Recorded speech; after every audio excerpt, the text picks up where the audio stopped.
तो आज जो टॉपिक्स हम सीखने वाले हैं बच्चों, ये आपके सिर्फ 11th के लिए नहीं 12th के लिए भी इम्पोर्टेंट टॉपिक्स है। मैं ये कह सकता हूँ कि ये 11th और 12th के कॉमन टॉपिक्स है, कंबाइंड टॉपिक्स है। इसलिए ये मैं रिकॉर्डिंग करके रख रहा हूँ ताकि जब आप 12th में रहोगे तो आप रिकॉर्डिंग देख के इसको रिकॉल कर सको, क्योंकि सिमिलर क्वेश्चंस आपको 12th के सिलेबस में रहेंगे। ये बुक भले ही 11th की हो, पर ये टॉपिक आपको 12th के हिसाब से सीखने हैं और उसके हिसाब से डेवलप भी करने हैं। हमने कल थोड़ा सा समझ लिया था अबाउट दिस पर्टिकुलर टॉपिक, जो था एक अपना व्यू और ओपिनियन देना, जो व्यू काउंटर व्यू के तरीके से 12th में आता है। बट ये तो एक ऐसा टॉपिक है जो हमारी तैयारी करा रहा था स्पीच राइटिंग की। तो दिस इज जस्ट कि आपको कोई भी ओपिनियन देते आना चाहिए, इसलिए हमने ओवरव्यू देखा था कि हमने कोई भी वोट क्यों कास्ट करना चाहिए, एक आइडियल नेशन में लिबर्टी, इक्वालिटी और फ्रेटर्निटी की क्या वैल्यू होती है, और टॉपिक्स मैंने बता दिए थे। बट ओरिजिनल इसको ही लेके हम स्पीच कैसे लिखेंगे वो भी हम आज के लेक्चर में समझेंगे। बट टू स्टार्ट विथ, हम आज वोकैबुलरी को समझने वाले हैं। वोकैबुलरी, अब वोकैबुलरी का जो क्वेश्चन आता है, ये टोटल आपको आपके सिलेबस में अगर हम देखेंगे तो एटलीस्ट 4 मार्क्स का रहेगा। प्रोस में 2 मार्क का, अनसीन पैसेज में 2 मार्क का, 4 मार्क का। और उसमें जो आता है उसका जो मोस्ट डिफिकल्ट पार्ट होता है वो अभी हम समझने वाले हैं। जैसे यहाँ पे एक वर्ड दिया हुआ है और आपको उसका टाइप पूछा गया है, आपने देख रहे हो बाजू में उसको वर्ब करके लिखा है, ऑब्जर्व है, ऑब्जर्व एक वर्ब है, उसके सिनोनिम और उसका एनोनिम। अब ये जरूरी नहीं है इसी पैटर्न में आए, हो सकता है आपको ये बोला जाए कि ऑब्जर्व एक वर्ब है, इसका नाउन ढूंढो, इसका एडजेक्टिव ढूंढो। क्वेश्चन कैसे आ सकते हैं पहले ये समझिए, फिर आंसर कैसे देने चाहिए वो मैं बताऊंगा। पहले दिमाग में क्लैरिटी होनी चाहिए क्वेश्चन कैसे पूछे जा सकते हैं। तो आपको एक क्वेश्चन पूछा जाएगा, जैसे आपको वर्ब दे दिया है, नाउन एडजेक्टिव एडवर्ब बनाना है टेबल में। एक ये बोला जा सकता है this is a word, find out synonym और एनोनिम ऑफ दैट। एक हो सकता है this is a word and use this word in the sentence. Sentence में यूज करना आसान है, but the most difficult part is उसका टाइप पहचानना या टाइप चेंज करना। अब इस एग्जांपल में आपको टाइप चेंज करना नहीं है, जहां पे टाइप चेंज करना रहेगा हम वहां पे उसका डिस्क्रिप्शन देखेंगे। यहाँ जो बोला गया है उसको हम समझते हैं। तो ऑब्जर्व एक वर्ब है और इसके सिनोनिम है नोटिस, डिसर्न, डिटेक्ट, मार्क। एनोनिम है इग्नोर और ओवरलुक। वैसे एबेंडेंट क्या है? अब यहाँ पे क्या होता है, एक बच्चा जैसे ही ईडी देखता है उसको वर्ब करके डिक्लेयर कर देता है, क्योंकि उसके दिमाग में ईडी का मतलब है, ईडी का मतलब ही क्या है, वर्ब का सेकंड फॉर्म। और ये सबसे गलत होता है। अब आपको यहाँ पे थोड़ा सा अपनी अंडरस्टैंडिंग शब्दों की और शब्दों की यूज की बनानी है। तो पहले तो मैं ये आपको सजेशन दूंगा कि आपने उसको एक सेंटेंस में इमीडिएटली यूज करके देखने की कोशिश करनी चाहिए। अबेंडेंट, abandoned कहाँ पे यूज हो सकता है? तो अरे यार ये abandoned है ना, ये कहीं नाउन के सामने भी यूज होते हुए देखा है, तो ये कोई वर्ब नहीं, ये एडजेक्टिव है। This is an adjective. तो ईडी और आईएनजी लग के एडजेक्टिव भी बनते हैं, ये भी पता होना चाहिए। फॉरन एबेंडेंट का मतलब क्या होता है? तो जिसको फॉरगॉटन है, इग्नोर्ड है, रिजेक्टेड है, आपको सिनोनिम से भी समझ में आ जाता है। अगर आपको पता है तो सिनोनिम याद करने के तरीके। यस, तो जैसे ही हमने उसके सिनोनिम देखे, हमें समझ में आता है this is exactly is not a verb, it is an adjective. तो कंफ्यूजन कभी कभी वर्ब और एडजेक्टिव में होता है, क्योंकि आखिरी में ईडी और आईएनजी लगने से हर बच्चा बहुत जल्दी कंक्लूजन पे पहुंचता है, स्पेसिफिकली एग्जाम में। वो आपको नहीं करना, दिस इज एडजेक्टिव। और आप कैसे करोगे? आप उसका सेंटेंस में यूज करके देखोगे, और उसका मतलब आपको पहले से थोड़ा सा आपको पता होना चाहिए। मेरा सजेशन रहेगा कि जैसे वर्ड आपको आपके टेक्स्ट में मिलते हैं 11th 12th बोथ, मैं दोनों के लिए बता रहा हूं, जैसे आपको इसमें मिलते हैं आप उसी तरीके से उसे ऑब्जर्व करना शुरू कर दीजिए। वो आपके लिए बड़ा अच्छा रहेगा कि यार ये शब्द एबेंडेंट है, इसका सिनोनिम कौन सा है, और उसको दिमाग में आप बैठाना, सेंटेंस में यूज करना शुरू कीजिए। तो इसका एनोनिम भी आपको पता होना चाहिए। अगर रिजेक्टेड है तो रिजेक्टेड के अपोजिट होता है एक कंटिन्यू, एक्सेप्टेड होता है। कंटिन्यू तो वर्ब फॉर्म हो गया, तो इट इज एक्सेप्टेड। या आपके माइक ऑफ कीजिए बेटा, रिकॉर्डिंग में आवाज आती है ठीक नहीं वो। तो सेव्ड हो गया, फॉरगॉटन हो गया तो हम उसको रिकवरी हम बात कर सकते हैं। रिजेक्टेड हो गया तो सेव हो गया, इग्नोर्ड हो गया तो सेव हो गया। तो इस प्रकार के इसके एनोनिम आते हैं। अब ग्रेटफुल, अब ये तो आपको पता होना चाहिए, फुल आखिरी में लगा तो पक्का एडजेक्टिव है। फुल आखिरी में लगा, एलवाई आखिरी में लगा तो एडवर्ब, एफयूएल ईडी आईएनजी लगा तो एडजेक्टिव। ये आपको पता होना चाहिए। ये भी एडजेक्टिव हो गया। ग्रेटफुल होना वैसे भी एडजेक्टिव है। ग्रेटफुल पर्सन होता है, अनग्रेटफुल उसका अपोजिट हो जाता है। तो ग्रेटफुल यानी थैंकफुल या ऑब्लाइज्ड है, यहाँ पे आएगा थैंकफुल हो गया या ऑब्लाइज्ड हो गया। और उसका एनोनिम आ सकता है अनग्रेटफुल, थैंकलेस, ओके, अनएप्रिशिएटिव। तो ये एक चीज होगी। अब नेक्स्ट आपने देख रहे हो, वो हम देख सकते हैं कौन सा है, बताइए। What is the next one? Initiative. Initiative. Initiative कहाँ पे आता है बताइए? टू इनिशिएट, इनिशिएट और इनिशिएटिव क्या फर्क हो गया? मैं आपसे सवाल पूछ रहा हूँ। He can initiate conversation. He took the initiative to start the हाँ, very conversation. Good, very good, very good. मैं यही चाह रहा था आपसे।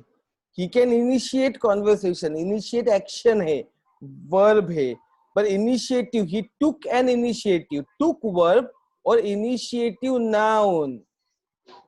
ये आपके दिमाग में बहुत तेजी से आना चाहिए। जितने लोगों ने किया वेरी गुड, और जो नहीं किए यहाँ से सीखो। इमीडिएटली एक सेंटेंस में आप डाल देंगे तो आपको 2-3 वैरायटी मिल जाती है, तो आपको समझ जाता है आप सही कर रहे हो कि गलत कर रहे हो। जैसे अभी मैंने बताया, मैं एक बार रिपीट कर रहा हूँ इसको। He took an initiative, मैंने सेंटेंस में डाला और मुझे समझा यार इनिशिएटिव तो नाउन है, वो he took वर्ब है, और he initiate the process, तो प्रोसेस नाउन है और इनिशिएट वर्ब है। ऐसा आप करोगे तो कभी कंफ्यूजन नहीं रहेगा।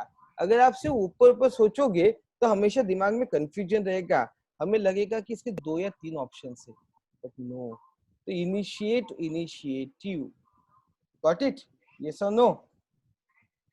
Yes, sir. तो ये Yes, sir. this is a noun. It means action or a drive. Okay? तो उसके अगेंस्ट एक्टिविटी या इनएक्टिविटी होती है, लिथार्जी होती है। इनिशिएट के अगेंस्ट हम लिथार्जी बोलेंगे ना, इनिशिएट एक एनर्जी है, जल्दी से इंसान को काम करना, उसके अगेंस्ट लिथार्जी हो जाती है। फिर आगे आपका पेरिल। पेरिल को कैसे यूज करोगे बताओ? अब ये भी एक मीनिंग दे रहा है, कोई एक्शन तो नहीं बता रहा है। This is also a noun. इसका मतलब एक रिस्क है, थ्रेट है। ओके, थ्रेट के अगेंस्ट सेफ्टी आ गया, सिक्योरिटी आ गया, सर्टेनिटी आ गया, ये नाउन है। तो अब कई बच्चे बोलेंगे सर हमको पेरिल का तो मतलब ही नहीं पता। मैं तो आपको वैसे भी बहुत इजीली बता सकता हूँ, क्योंकि मैं आपको उसका मीनिंग डिस्प्ले कर सकता हूँ। यहाँ पे आपको सब दिखता है। अब मैं ये ऐसा करके आपको हमेशा दिखा सकता था, बट यहाँ से आप लिख लोगे, पर लिखना आपको सॉल्यूशन नहीं देगा। देखिए, दिस इज एनोनिम, दिस इज अ सिनोनिम। उसके अपोजिट हम एनोनिम के लिए जा सकते हैं, but this is not a solution. Solution is making a sentence और उसके वेराइटी ऑफ वर्ड्स पेरिल से क्या बन सकते, ये अब आपको सोचना जरूरी है, सो दैट अगर आपको क्वेश्चन में ये पूछ लिया जाए कि पेरिल का एडजेक्टिव दो, एडवर्ब दो या वर्ब दो, तो आपने बनाना चाहिए। मैं आपको वर्क दे रहा हूँ खुद सोचने के लिए। I am giving you techniques, क्योंकि वर्ब शब्द वर्ड्स बहुत होते हैं। वर्ड्स के लिए टेक्निक्स आर इम्पोर्टेंट, वर्ड्स के लिए सॉल्यूशन नहीं है, क्योंकि ये दे दिया सर, इसका सॉल्यूशन दे दिया, हर एक का आंसर दे दो, मैं कितनों के आंसर्स दूंगा। इसलिए जरूरी है कि आप इसका एक प्रॉपर टेक्निक सीखे, जो मैं आपको अभी बता रहा हूँ। फिर पेरिल के सिनोनिम एनोनिम हमने डिस्कस कर लिए। फिर सेपरेशन। अब आप यहाँ, ये इजी हो गया, शन लगती क्या हो गया वो, जल्दी बताओ, शन कहाँ लगता है? TION SION कहाँ लगता है? AL TION SION कहाँ लगता है? नाउन को लगता है। TIV TION SION AL, ठीक है, ये टिपिकल नाउन के पीछे के है। इट्स टिपिकल नाउन के पीछे के ही आपके लगने वाले आपके सफिक्स होते हैं, सफिक्स होते हैं। सफिक्स हमने देखे। तो सेपरेशन हमको समझ में आ गया। अब सेपरेशन का डिवीजन बोल सकते हो, स्प्लिट कह सकते हो, तो उसके डिस्कनेक्शन हो सकता है, और उसका अपोजिट एनोनिम हो गया आपका एसोसिएशन, वननेस, टुगेदरनेस, ये सारे उसके हो गए। तो ये एक छोटा सा एग्जाम्पल था, 2 मार्क के लिए ये आ सकता है। अलग अलग तरीके से आएगा, या तो आपको जैसे मैंने बताया ऑब्जर्व करना पड़ेगा, वर्ब है कि नाउन है कि एडजेक्टिव है या एडवर्ब है, या सिनोनिम एनोनिम भी ढूंढने पड़ेंगे। तो you have to prepare in this way. ये एक वोकैबुलरी का क्वेश्चन हो गया। फिर दूसरा, ये भी 2 मार्क के लिए आ सकता है। अब ये ध्यान रखिए, या तो इस पैटर्न से कुछ आएगा या इस पैटर्न से, जो होमोग्राफ के पैटर्न से। वोकैबुलरी टोटल ही आपको 4 मार्क के ऊपर नहीं आता, ठीक है? क्योंकि प्रोज का पोर्शन एक होता है, अनसीन पैसेज का एक होता है। A6 में आता है 2 मार्क्स, 2 मार्क का प्रोज अपना प्रोज में आ गया, और 2 मार्क का अनसीन पैसेज में आ गया। तो उसकी वेराइटी बहुत है, तो तैयारी बहुत करनी पड़ती है। सो यहाँ पे ये होमोग्राफ बोल रहे हैं। होमोग्राफ क्या है, और कंफ्यूजन यहाँ पे होता है होमोग्राफ में। फिर एक होमोफोन आ जाता है, तो हमें कंफ्यूजन नहीं रखना है। होमोग्राफ का मतलब क्या है कि वर्ड जो रहता है ना, ये एक ही तरीके से प्रोनाउंस किया जाता है, स्पेल किया जाता है, पर दोनों के मतलब अलग रहते हैं। जैसे यहाँ फास्ट दिया हुआ है, तो ये कैसा बताया जा रहा है आपको? This is a word which has the same spelling, which has same pronunciation, but two different meanings. Fast के यहाँ पे 3 मीनिंग दिए हैं. एक होता है फास्ट ने होल्ड फर्मली, जिसे फास्टेंड बना हुआ है. फास्टेंड देने बांधना, फर्मली बांध देना, बरोबर. फास्ट यानी to abstain from food, fast food कहते हैं ना हम. फास्ट यानी अपोजिट ऑफ स्लो, ये जो हमारा कॉमन हमने सीखते आया है. या फिर जैसे हम फास्ट फूड के साथ ये हम उपवास के लिए भी यूज करते हैं. फास्ट फूड तो ठीक है, जल्दी बनने वाला जो ये वाला फूड है, दिस इज फॉर उपवास. दिस इज फॉर जो हम नहीं खाते उसके लिए फास्ट कर रहे, वी आर फास्टिंग. तो ये देखिए, इससे फास्टेंड आता है, इससे फास्टिंग आता है. This is a fast which is opposite of slow, which is a verb. तो अब आपने यहाँ पे मैं आपको जो बता रहा हूँ वो भी ध्यान में रखिए. आपको यहाँ पे अपने दिमाग में जितना समझता है कौन सा नाउन कौन सा वर्ब है ये भी सोच लेना चाहिए.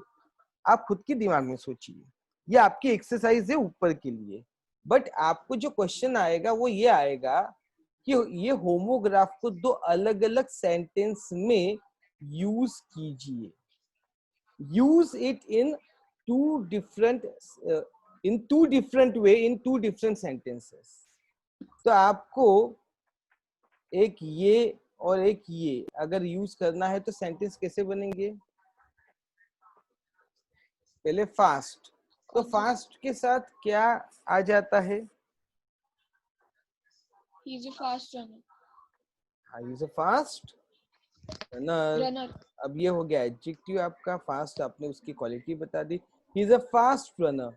ओके, अब दूसरा ये fast. It's my fast today. It's my fast today.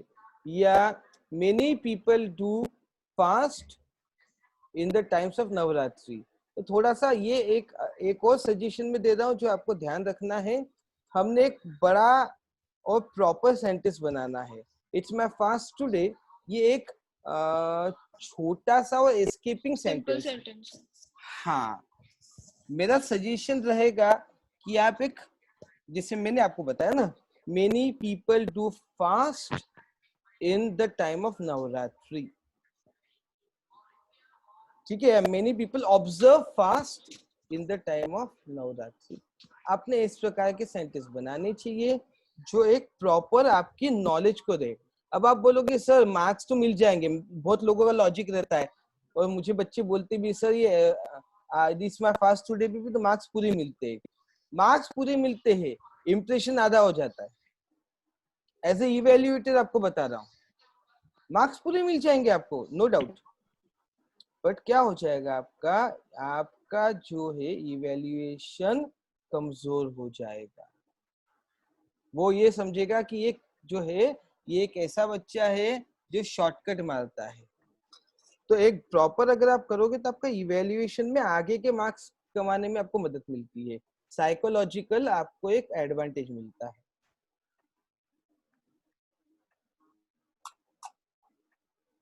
समझ में आ गया आपको?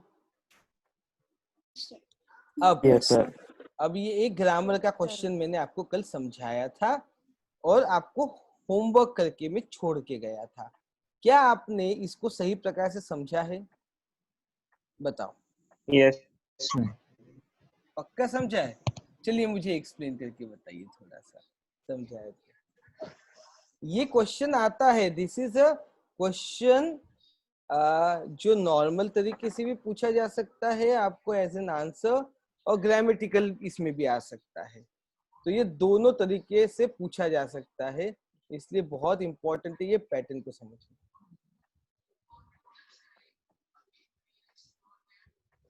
इसको सबको आया कि किसी को कोई डाउट है? बताओ जल्दी. करके देखा ही नहीं? किया ना सर. हाँ किया, ट्राई किया. हाँ. अच्छा, चलिए इसका आंसर बताइए मुझे, one man one vote one value वाला। सर इसका मैंने क्वेश्चन बनाया था, हाँ बताइए। which principles will we be recognizing in politics? Which principles will be Will recognizing? we हाँ be recognizing in politics? Okay ठीक है। सो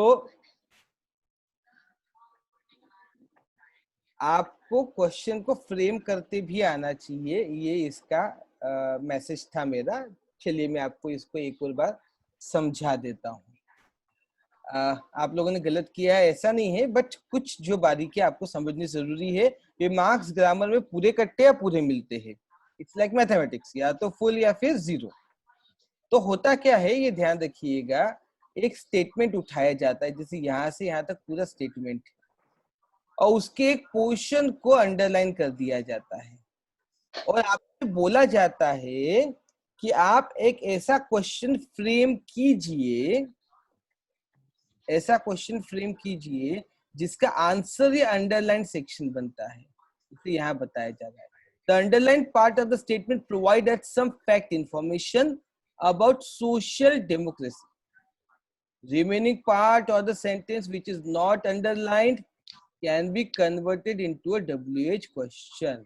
तो ये बची हुई चीज को हमको WH क्वेश्चन में करना है, जैसे कि अभी आपने करके मुझे दिखाया। Very good. तो वो क्या हो जाता है, the social what the social democracy means. तो यहाँ पे हमने क्या किया, मैं आपको टेक्निक समझा रहा हूँ, क्या कर रहा हूँ ये समझिए। मैंने क्या किया, मैंने पहले तो यहां से उठाया मेरा helping verb. The first thing what you have to do is to pick the helping verb, and to pick that you have to pick the verb means is the verb means हमको present tense बता रहा है, तो helping verb does होना चाहिए, क्योंकि यहाँ पे एस लगा हुआ है। इतना बुद्धि लगा लेना, इसलिए ये डज होता है। और फिर मुझे ये पता होना चाहिए मैं इंफॉर्मेशन सीख कर रहा हूं, तो मैंने व्हाट लगाना चाहिए। मैं विच वेयर नहीं लगा सकता, प्लेस होता, थिंग होती तो विच वेयर लगता, इंफॉर्मेशन है तो व्हाट। मुझे दो की ही जरूरत है। देखिए मैंने क्या किया, मैंने हेल्पिंग वर्ब और मुझे WH वर्ड, मुझे दो की जरूरत है, मैंने पिक कर लिया, बाकी मुझे कुछ करने की जरूरत नहीं पड़ी। तीन शब्द यहाँ से थे। This shortcut and this proper approach is required. तो WH फॉर्म आपको जब यूज करना है, उसके साथ हेल्पिंग वो बच्चे भूल जाते हैं। राइट, समझ में आया? मैं आपको यहाँ पे ये बताता हूँ, the Indian. Now do what I did, the politically minded Indian preferred the expression the Indian nation. अब आंसर आना चाहिए द इंडियन नेशन। तो आप पहले बताइए आपका हेल्पिंग वर्ब कौन सा है? माइंडेड। माइंडेड आपका मेन वर्ब है। सो आपका हेल्पिंग वर्ब कौन सा हो गया? ईडी लगा है, डिड। कोई कंफ्यूजन नहीं होना चाहिए, डिड, क्योंकि ये पास्ट टेंस से सेकंड फॉर्म है। सो यहाँ पे और कोई हेल्पिंग वर्ब नहीं है, इसलिए डिड हो गया। जी सर मुझे एक डाउट है। बोलिए। Sir the politically minded Indians में पॉलिटिकली माइंडेड जो है वो एडजेक्टिव नहीं होगा क्या? प्रेफर मेन वर्ब होगा, प्रेफर्ड मेन वर्ब होगा ना? प्रेफर, हाँ राइट। यही तो मैं आपसे सुनना चाह रहा था ना। क्यों मैं सुनना चाह रहा था? क्योंकि मैंने थोड़ी देर पहले आपको यहाँ पे यही समझाया, तो मैं ये देख रहा था कि आप पकड़ रहे हो कि नहीं, आपका सेंस सही है या नहीं, कि आपको जब मैं मैंडेट बता रहा हूँ तो आप कंफ्यूज तो नहीं हो रहे। तो very rightly said, and that was my one of the small test जिसमें आप पास हुए, कि इंडियंस के सामने लगाया तो ये तो एडजेक्टिव है सर, प्रिफर्ड को देखो। गुड। कितनों के दिमाग में आया? वो सही बच्चे सही जा रहे हैं, और जिनके दिमाग में नहीं आया वो बेचारे मेहनत करना शुरू करे, क्योंकि आपने यही देखना चाहिए कि ये लगा कहाँ है, इसका पोजीशन कहाँ है। It is preferred which is a verb. Very good. किसने आंसर दिया? आदिश्री ने। नहीं sir, Sharvari. Very, very good. So this was my test and you got good numbers. So again it is a preferred but answer तो वही रहेगा dead, क्योंकि ये भी सेकंड फॉर्म है. So आप बताइए इसका क्वेश्चन कैसे बनेगा, WH वर्ड कौन सा यूज होगा बताइए. WH word Which What expression the did the politically minded politically what होगा. Again it is an information, that's why what होगा. तो what did the political minded Indian prefer. preferred? नहीं, Sir, did uh which गया तो expression did आने के बाद मैं preferred नहीं रह थोड़ा सकता. different किया. did आ गया तो sir for prefer हो the जाएगा. expression दिया है ना? यार सर मैंने थोड़ा डिफरेंट किया. जैसे मैंने बनाया which expression did हाँ. the What politically ex- minded Indian prefer. what expression होना चाहिए, क्योंकि सर which पर के वहाँ पे लिए एक्सप्रेशन दिया है तो विच आएगा ना, क्योंकि एक्सप्रेशन अपने पास है द इंडियन नेशन करके. Which. नहीं, देखिए which को Yes sir, which आना चाहिए. देखिए which हम तब ज्यादा प्रिफर करते हैं जब हम ऑप्शंस देते हैं. Good question, very good question. What और विच का कंफ्यूजन सभी बच्चों को होता है, और ये मैं आपको WH वर्ड जब सिखाऊंगा तो मैं आपको डिटेल में एक्सप्लेन करने वाला हूँ. विच तब होता है जब हम ऑप्शंस देते हैं. अब ये कैसा है तो मैं आपको समझाता हूँ. आप होली के कलर खरीदने के लिए दुकान में जाते हो क्या. अगर सामने वाला आपको चॉइस देता है कि लाल हरा पीला, तो होता है which colour do you want. And when there is no choice and information has been asked, so what color did you want? Do you want? ये बहुत बेसिक फर्क होता है इंग्लिश का, ये ध्यान में रखें कि जब there is no option and pure information, it is what. But when it is option out of 3 or 4, which, got it? तो फिर which आता है, क्योंकि तब आपके चॉइस होती है. A very good question and very alert batch. I like this. This kind of questions should come. So, technique में जो मैंने बताया उसको मैं एक रिपीट कर रहा हूँ. और रिपीट क्यों कर रहा हूँ कि मेरे को दो चीजें इंपॉर्टेंट है, क्योंकि यही चीज पे आपका इवेल्युएशन होगा. And now you have to understand the psychic of the person who is evaluating your paper also. कि जब मैं what WH फॉर्म बोल रहा हूँ तो मेरा ध्यान दो तरफ जाएगा. मैं बाकी चीज की तरफ शायद ध्यान नहीं दूंगा. जब मैं इवेल्युएट करूंगा मेरे पास एक 100 पेपर की थपकी रहेगी. तो अक्सर हम क्या करते हैं, हम देखते हैं कि यार इसने WH वर्ड और हेल्पिंग वर्ब सही यूज किया क्या, और बाकी भूल जाते हैं. तो आपको भी ध्यान में रखना है कि दो चीजों पे ध्यान दीजिए, क्योंकि पूछा भी क्या गया WH वर्ड का फॉर्म, और उसके साथ हेल्पिंग वर्ब सही आना बाय डिफॉल्ट इंपॉर्टेंट होता है. इसलिए मैं आपको दो चीजों पे ध्यान देने की आदत डलवा रहा हूं. मेरा ऑब्जेक्टिव समझ में आया कि नहीं आया आप लोगों को? आया ना? अरे हाँ है ना. यस. तो द मेन ऑब्जेक्टिव यही है, क्योंकि वो भी आपको वही देखेंगे, WH फॉर्म और हेल्पिंग वर्ब. बाकी इसमें एक बार कभी गलती किसी ने की तो चल जाता है, बट ये दो में नहीं होता है. तो इसका बनेगा कि what expression, actually what expression did the politically minded Indian prefer. तो what expression आना चाहिए. What expression, तब आंसर आएगा the Indian nation. What expression did the political minded Indian prefer? तो आंसर है the Indian nation. इसका answer बनता है. Fraternity means a sense of common brotherhood of all Indians. तो क्या होगा? What does fraternity? Yes. What does fraternity mean? Fraternity fraternity means what does fraternity mean? Means नहीं आएगा, mean आएगा. Good.